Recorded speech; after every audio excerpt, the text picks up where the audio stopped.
ಸೇರ್ಪಡೆ ಕಾರ್ಯಕ್ರಮ ಅಂತ ಅಂದ ಕಾರಣ ನಾವು 90 ಅಟಲ್ ಬಿಹಾರಿ ವಾಜಪೇಯಿ ಪ್ರಧಾನಮಂತ್ರಿ ಆದಾಗ ಬೈ ಎಲೆಕ್ಷನ್ ಆರೋಗ್ಯಕರದ್ದು ಬೈ ಎಲೆಕ್ಷನ್ ಆರೋಗ್ಯಕರ ಮುಖ್ಯಮಂತ್ರಿ ಬಂದಿದ್ರು. ಆವತ್ತಿಂದ ಅವ್ರ ಜೊತೆ ನಾವು ಎಲ್ಲರೂ ನಮ್ಮ ಆಂಜನೇಯ ಅವರು ಎಲ್ ಶ್ರೀನಿವಾಸ ಅವರು ಎಲ್ಲರೂ ಅವತ್ತಿಂದ ಅವ್ರ ಜೊತೆ ನಿಂತು ಬೈ ಎಲೆಕ್ಷನ್ ಸಮೇತ ಏನು ಎಲೆಕ್ಷನ್ ಅಂತ ಎದುರಿಸಿದಾಗ ನಾವು ಜೊತೆಲಿಂದ ಅವ್ರನ್ನ ಗೆಲ್ಸ್ಕೊಂಡು ಬಂದಿದ್ವಿ. ಮೊನ್ನೆನವರು ಜೊತೆಲಿ ನಾವು ಗೆಲ್ಸ್ಬಿಟ್ಟು ಈಚೆ ಹೋಗಿದ್ವಿ ಹೊತ್ತು ಅವ್ರನ್ನ ನಾವು ಸೋಲ್ಸ್ಕೊಂಡು ಹೋಗಿಲ್ಲ. ಪಕ್ಷಕ್ಕೆ ನಾವು ವಿರೋಧ ಮಾಡಿರಲಿಲ್ಲ. ನಾವು ಇವತ್ತು ಏನೋ ಆಕರ್ಷಕವಾಗಿ ಒಂದು ಸಣ್ಣ ಬಣ್ಣ ತಪ್ಪು ಆಗಿದ್ದಕ್ಕೋಸ್ಕರ ನಾವು ಈಚೆ ಹೋಗಿ ಇವತ್ತು ಬೆಳೆಸ್ಕೊಂಡ್ರು ಏನೋ ಬೇರೆ ಬೇರೆ ಕಾರಣಕ್ಕೋಸ್ಕರ ಆದ್ರೆ ಇವತ್ತು ವಾಪಸ್ಸು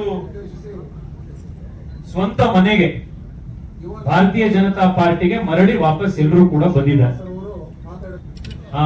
ಇಷ್ಟು ದಿವಸ ಬಾಳ್ಗೆ ಮನೆಗೆ ಏನೋ ಬೇರೆ ಬೇರೆ ಕಾರಣ ಅದನ್ನೆಲ್ಲ ರಾಜಕೀಯದಲ್ಲಿ ಅವೆಲ್ಲ ಇರ್ತವೆ. ಆದ್ರೆ ಅದೆಲ್ಲವೂ ತಾತ್ಕಾಲಿಕವಾಗಿ ಆಗಿದ್ದಷ್ಟೇನೆ.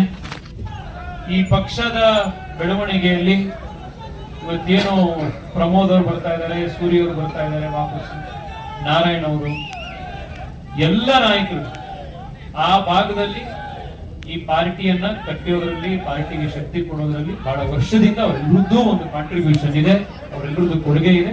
ಮತ್ತೆ ಅವರೆಲ್ಲ ಇವತ್ತು ಬಿಜೆಪಿಗೆ ಬರ್ತಿರುವಂತದ್ದು ಪದ್ಮನಾಭ ನಗರದಲ್ಲಿ ಭಾರತೀಯ ಜನತಾ ಪಾರ್ಟಿಗೆ ಮತ್ತಷ್ಟು ಶಕ್ತಿ ಬಂದಿರುವಂತ ಒಂದು ಗಳಿಗೆ ಇದು. ಬಿಜೆಪಿ ಬೆಂಗಳೂರು ದಕ್ಷಿಣ ಮತ್ತು ಪದ್ಮನಾಭ ನಗರದ ಎಲ್ಲ ಬಿಜೆಪಿ ಕಾರ್ಯಕರ್ತರ ಪರವಾಗಿ ಎಲ್ಲ ಪಾರ್ಟಿಗೆ ಮನೆಗೆ ವಾಪಸ್ಸು ಬರ್ತಾ ಇರುವಂತ ಎಲ್ಲ ನಾಯಕರುಗಳಿಗೆ ವಿಶೇಷವಾಗಿ ನಾನು ಸ್ವಾಗತವನ್ನ ಎಲ್ಲರ ಪರವಾಗಿ ಕೋರ್ತಾ ಇದ್ದೀನಿ. ಈ ವಾತಾವರಣ ನೋಡ್ತಾ ಇದ್ರೆ ಅಶೋಕಣ್ಣ ಹೇಳ್ದಂಗೆ ಒಂದು ಸ್ವಾತಂತ್ರ್ಯ ದಿನಾಚರಣೆಗೂ ಹಿಂದಿನ ದಿವಸ ನಾವು ಬರ್ತಾ ಇತ್ತು ಅನ್ನೋದು ನಮ್ಮೆಲ್ಲ ಭಾಗ್ಯ ಅಂತಾನೆ ನಾವು ಭಾವಿಸ್ತಾ ಇದ್ದೀವಿ.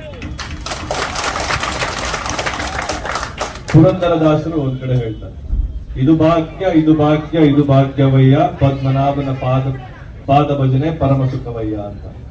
ಹಾಗೆ ಇವತ್ತು ಪದ್ಮನಾಭ ನಗರದಲ್ಲಿ ಇಂಥ ಒಂದು ದೊಡ್ಡ ಸಂಖ್ಯೆಯಲ್ಲಿ ನಾವೆಲ್ಲ ಅಶೋಕಣ್ಣನ ಕೈ ಗಟ್ಟಿಪಡಿಸುವಂತ ಒಂದು ಕೆಲಸ ನಾವೆಲ್ಲ ಮಾಡ್ತಾ ಇರ್ತಕ್ಕಂಥದ್ದು ಇದು ಭಾಗ್ಯ ಇದು ಭಾಗ್ಯ ಇದು ಭಾಗ್ಯ ಅಂತ ನಾವೆಲ್ಲ ಭಾವಿಸ್ತೀವಿ.